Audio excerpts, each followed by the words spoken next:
বন্ধুরা, মঙ্গলবার রাত থেকেই টলিপাড়ায় গুঞ্জন, স্টার জলসার ধারাবাহিক রোশনাইয়ের নায়িকা নাকি বদলে যাচ্ছে।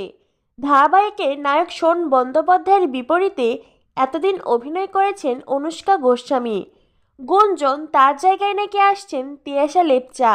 তিনি কৃষ্ণকলি বাংলা মিডিয়াম ধারাবাহিকে নায়িকার চরিত্রে অভিনয় করে ইতিমধ্যেই বেশ জনপ্রিয়। শারীরিক অসুস্থতার কারণে রোশনাই ধারাবাহিক থেকে সরে পড়লেন অভিনেত্রী অনুষ্কা গোস্বামী, আর তারই জায়গায় আসছে আরেক অভিনেত্রী তিয়াশা লেপচা। এ বিষয়ে সত্যতা জানতে জনপ্রিয় সংবাদ মাধ্যম তিয়াশার সাথে যোগাযোগ করলে অভিনেত্রী জানান, হ্যাঁ, খবর সত্যি। রোশনাই ধারাবাহিকে নায়িকার চরিত্রে আমি আসছি। বেশ উচ্ছ্বসিত হয়ে কথাটা বলেন অভিনেত্রী।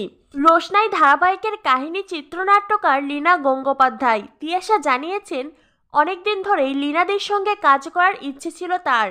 অবশেষে সেই ইচ্ছে পূরণ হলো। পরিচিত চরিত্রে নিজেকে খাপ খাওয়ানো যথেষ্ট চাপের।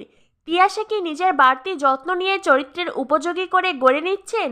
নায়িকার দাবি, তিনি যে কোনো চরিত্রে অভিনয়ের আগেই পরিশ্রম করেন, ভালো করে চিত্রনাট্য পড়েন, পরিচালকের থেকেও দৃশ্য বুঝে নেন। এক্ষেত্রেও সেটাই করছেন। অনুষ্কার ছাড়া জুতোয় পা গলাতে কি অস্বস্তি ছিল?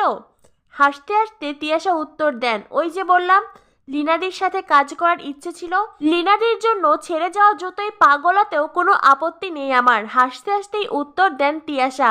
তো বন্ধুরা, অবশেষে সব গুঞ্জনকে সত্যি করেই রোশনাই ধারাবাহিকে এন্ট্রি নিতে চলেছেন তিয়াশা লেপচা।